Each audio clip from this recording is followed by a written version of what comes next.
আমাদের বর্তমানে মাননীয় স্পিকার, আমরা যদি বর্তমান শিক্ষা ব্যবস্থা দেখি, আমাদের এন্ট্রান্স ইনস্টিটিউশনগুলোতে বিশেষ করে প্রাথমিক শিক্ষায় আমরা দেখছি যে ভর্তি প্রক্রিয়াতে আমাদের এখন দুইটা পদ্ধতি প্রচলিত ছিল। এডমিশন বাই মেরিট আগে প্রচলিত ছিল, এখন সেটা কনভার্ট হয়েছে এডমিশন বাই লটারির মাধ্যমে এখানে বাচ্চাদেরকে ভর্তি করা হয়।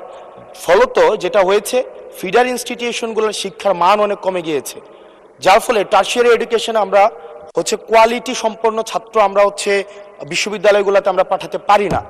এখন মাননীয় মন্ত্রী মহোদয়ের কাছে আমার প্রশ্ন থাকবে, এই যে প্রাইমারি স্কুলে বাচ্চাদেরকে ভর্তি করানোর ক্ষেত্রে আমরা কি ভর্তি প্রক্রিয়াটা আমরা পরিবর্তন করব কিনা, নাকি এই যে এডমিশন বাই লটারির মাধ্যমে আমরা নিব এবং মেরিটকে আমরা সবসময় দমায় রাখবো, নাম্বার ওয়ান।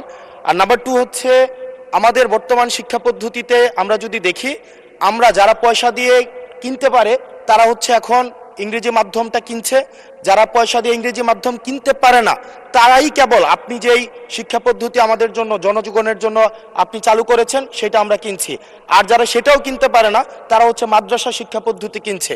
আপনার কাছে প্রশ্ন যে আমাদের বর্তমানে একটা দেশে এই তিনটা শিক্ষা পদ্ধতি যেটা অর্থনৈতিক অবস্থার উপরে নির্ভর করে চলে, এই তিনটা শিক্ষা পদ্ধতি জিয়ে রেখে আপনার কি মনে হয় যে আপনি একটা ইনক্লুসিভ শিক্ষা পদ্ধতি নিয়ে আমাদের দেশটাকে আগায় নিতে পারবেন? ধন্যবাদ।